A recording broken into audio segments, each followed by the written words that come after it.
उसको पहले बता दें।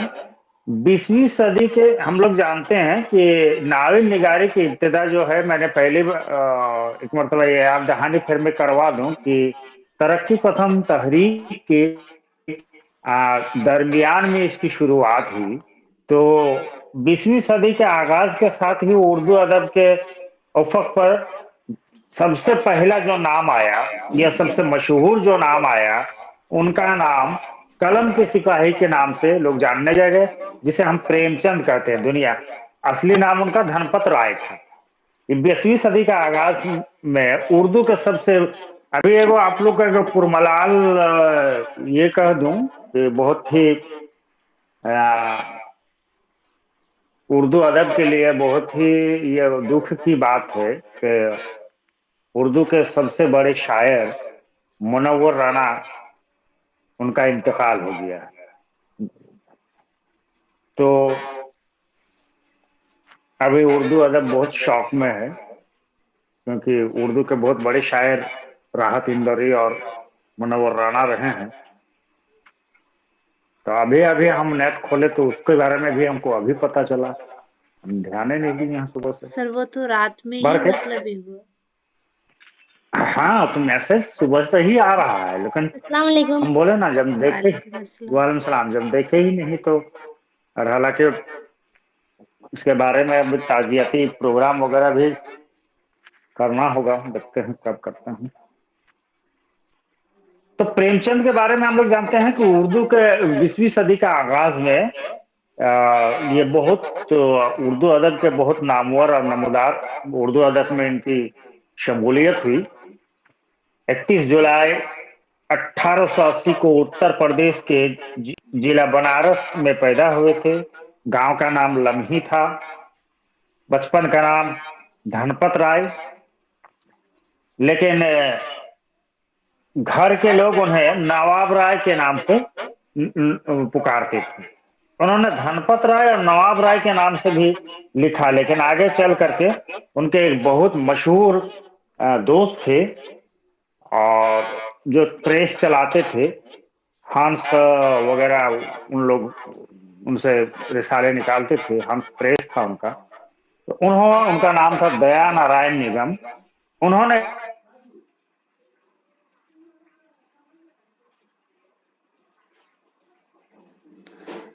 ही मशवरा दिया। इनका पहला अफसानवी मजमुआ, वालेकुम अस्सलाम व रहमतुल्लाहि व बरकातहू।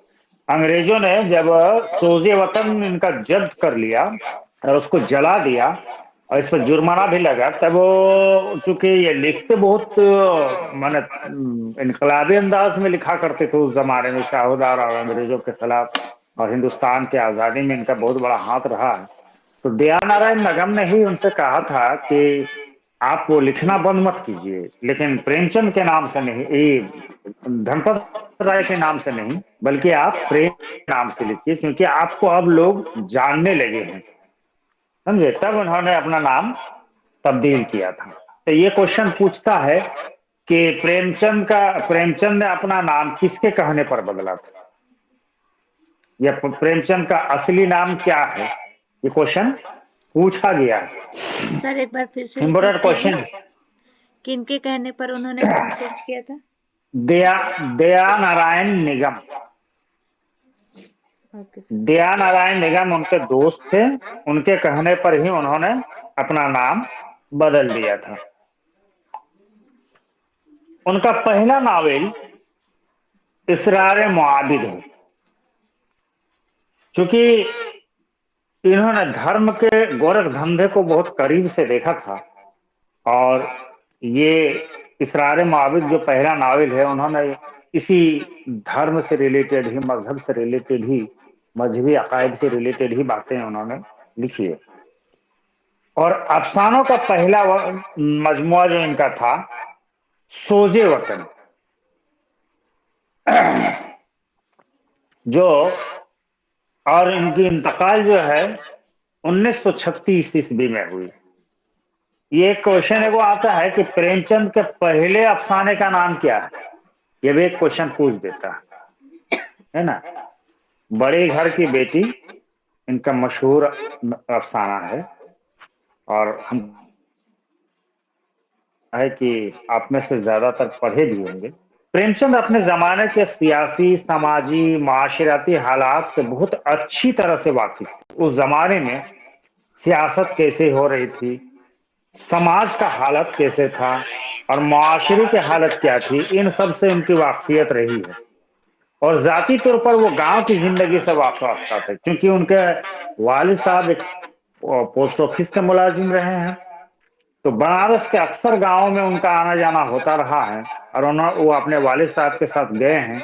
इसीलिए प्रेमचंद की खूबियों में एक खूबी ये देखिए गए कि उनके नावल या अफसाने के किरदार अक्सर हर गांव के नाम से ही शुरू होता है।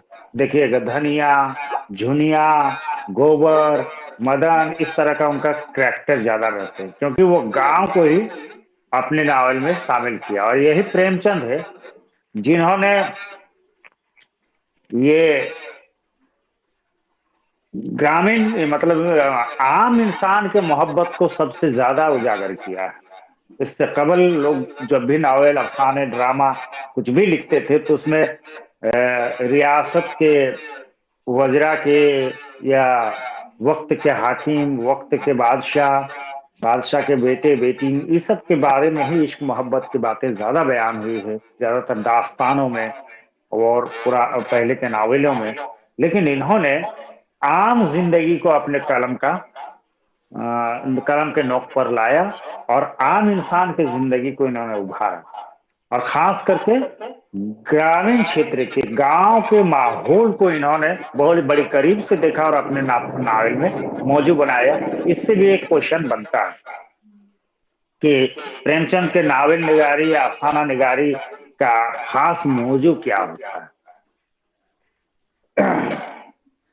जहां जमींदाराना निजाम ने जगह ली थी, अंग्रेजी नावल निगारों में जॉर्ज इलियट और ठेकरे, और रूसी नावल निगारों में टॉलस्टॉय और गोर्की की तरह प्रेमचंद ने भी अपने नावलों में बड़े कैनवस पर कौमी जिंदगी के हमागिर वाकयात, मसाइल और कशमकश को पेश करने के लिए बयानिया तकनीक से काम लिया।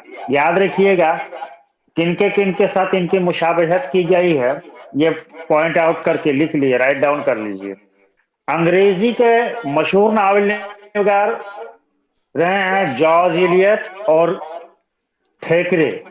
इंग्लिश जो पढ़े होंगे या इंग्लिश लिटरेचर से जिनके वाकफियत एक सब्जेक्ट भी रहे होंगे, तो ठेकरे के बारे में पढ़े ही होंगे। जॉर्ज इलियट तो ऐसे भी लोगों को मशहूर है। तो अंग्रेजी में जॉर्ज इलियट और ठेकरे, और यहाँ पर रूसी नावल निगारे में टॉलस्टॉय और गोर्की। ये लोग ऐसे नावल निगार रहे हैं जिन्होंने अपने नावल में मैंने बड़ी कैनवस को लाया, और कौमी सतह के, पूरे राष्ट्रीय सतह के, बल्कि यूं कही कि अंतर्राष्ट्रीय सतह पर उन लोगों ने लिखना शुरू किया, आम जिंदगी को लिखा। तो उसी तरह प्रेमचंद ने भी अपनी तकनीक को कौमी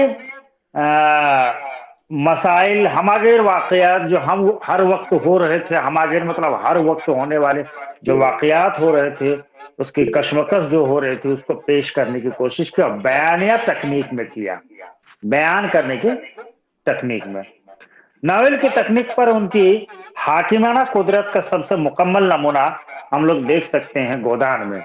प्रेमचंद का अगर देख सकते हैं कि वो लेखन कला के बहुत बड़े बादशाह रहे होंगे, तो उनके नावल गोदान को हम लोग जब पढ़ते हैं, क्योंकि गोदान पीजी के और ग्रेजुएशन दोनों के, और खास करके हमको लगता है कि हिंदुस्तान के जितने भी जाती मुकाबले इम्तहानात होते हैं, चाहे वो जेपीएससी हो, बीपीएससी हो, यूपीएससी हो, उसके बाद में पीजीटी, टीजीटी कुछ भी रहा हो, तो आपको गोदान नावल के बारे में पढ़ना।